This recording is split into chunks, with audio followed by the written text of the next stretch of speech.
Halo semuanya, semoga dalam keadaan sehat ya. Di pembahasan kali ini, saya ingin membagikan sedikit informasi mengenai learning loss di masa pandemi yang dapat dialami pelajar di Indonesia. Penasaran nggak nih? Yuk kita mulai aja. Sebelumnya, kita perlu tahu dulu nih, apa sih learning loss itu?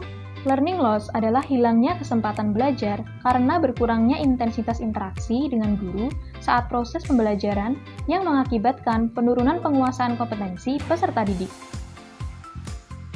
Mengapa learning loss dapat terjadi? Sebenarnya, istilah learning loss tidak asing dalam dunia pendidikan. Jauh sebelum masa pandemi di Indonesia, sudah mengalami learning loss yang terjadi karena beberapa faktor. Di antaranya, adanya kesenjangan kualitas pendidikan di beberapa wilayah di Indonesia. Kondisi putus sekolah karena faktor ekonomi. Sengaja berhenti dari sekolah karena menderita trauma atau kehilangan kepercayaan diri. Serta tidak mendapat kesempatan memperoleh pendidikan karena beberapa faktor baik internal maupun eksternal. Jika dulu learning loss mengacu pada beberapa faktor, kini, di masa pandemi, istilah learning loss lebih mengacu kepada hilangnya kesempatan belajar karena berkurangnya intensitas interaksi dengan guru pada saat proses pembelajaran secara tatap muka. Itulah mengapa istilah learning loss jarang didengar saat sebelum pandemi karena dianggap intensitas interaksi siswa dan guru tidak mengalami hambatan pada saat proses pembelajaran tatap muka. Padahal, jika kita telisik lebih mendalam, sebelum masa pandemi ini, learning loss sudah terjadi saat siswa merasa tidak mendapatkan makna belajar ketika di sekolah. Atau, siswa kesulitan memahami materi pembelajaran karena guru tidak memberikan strategi pembelajaran yang mengarah ke student center. Apakah learning loss berbahaya? Tentu saja. Dulu, di zaman sebelum pandemi, beberapa teman kita yang tidak berkesempatan belajar di sekolah saja merasa dirinya kurang percaya diri, pengendalian emosi yang terlambat matang, kurang terbuka, cenderung menjadi pemalas, dan tidak memiliki tujuan. Lalu, apakah hal tersebut bisa terjadi pada kita yang sekolah secara daring ini? Tentu saja bisa, selama kita belum mendapatkan makna belajar. Coba kita renungkan deh, selama belajar daring ini, apakah kita belajar karena ingin lebih paham, atau cuma mementingkan nilai yang bagus saja? Sudah tahu perlu belajar apa untuk menggapai cita-cita belum?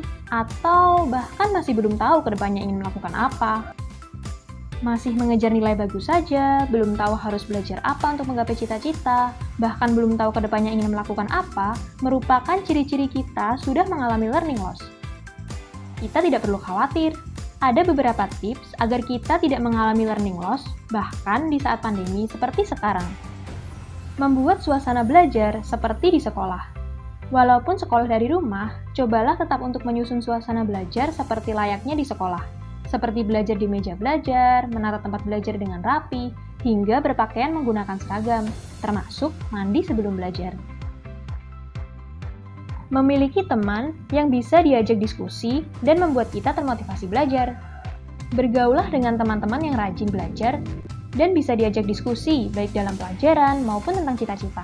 Tidak terbatas hanya teman di sekolah, kita juga bisa memperluas koneksi hingga kakak kelas atau senior yang memiliki segudang pengalaman. Rutin berkomunikasi dengan guru walaupun daring. Usahakan untuk rutin berkomunikasi dengan guru tidak hanya sebatas bertanya pelajaran, namun bisa diperluas pada cakupan bertanya pengalaman mereka hingga meminta nasihat.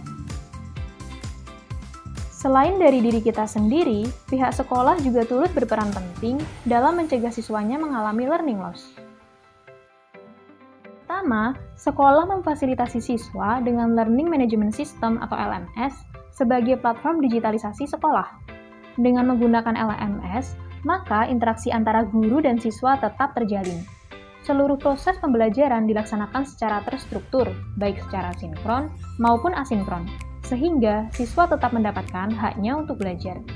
Kedua, sekolah memadukan daring dan luring dengan menggunakan platform digital lainnya, seperti aplikasi WhatsApp, video call WhatsApp, atau media lainnya yang dikolaborasikan dengan tatap muka terbatas di sekolah, sehingga interaksi guru dan siswa tetap bisa dilaksanakan walaupun dalam kondisi yang terbatas. Ya, sekolah tetap mengadakan pertemuan tatap muka apabila wilayahnya masuk zona hijau atau kuning. Sekolah melakukan tatap muka dan guru melakukan home visit ke rumah siswa yang memiliki keterbatasan ataupun ketidaktersediaan jaringan internet dan platform IT. Learning loss hanya akan terjadi jika ada sekolah yang sama sekali tidak melaksanakan proses pembelajaran apapun selama masa pandemi, atau sekolah tidak melaksanakan salah satu dari 3 proses pembelajaran seperti yang sudah disebutkan sebelumnya. Maka dapat diasumsikan, learning loss tidak akan terjadi jika sekolah dan sivitas akademik di dalamnya mampu mengawal proses pembelajaran sesuai kondisi dan situasi. Nah, sekarang sudah paham kan gimana cara kita menghadapi learning loss selama masa pandemi ini? Meskipun pihak sekolah belum maksimal dalam menjalankan tugasnya, setidaknya mulai dari diri sendiri yuk. Sekian dari saya, semoga video ini bermanfaat.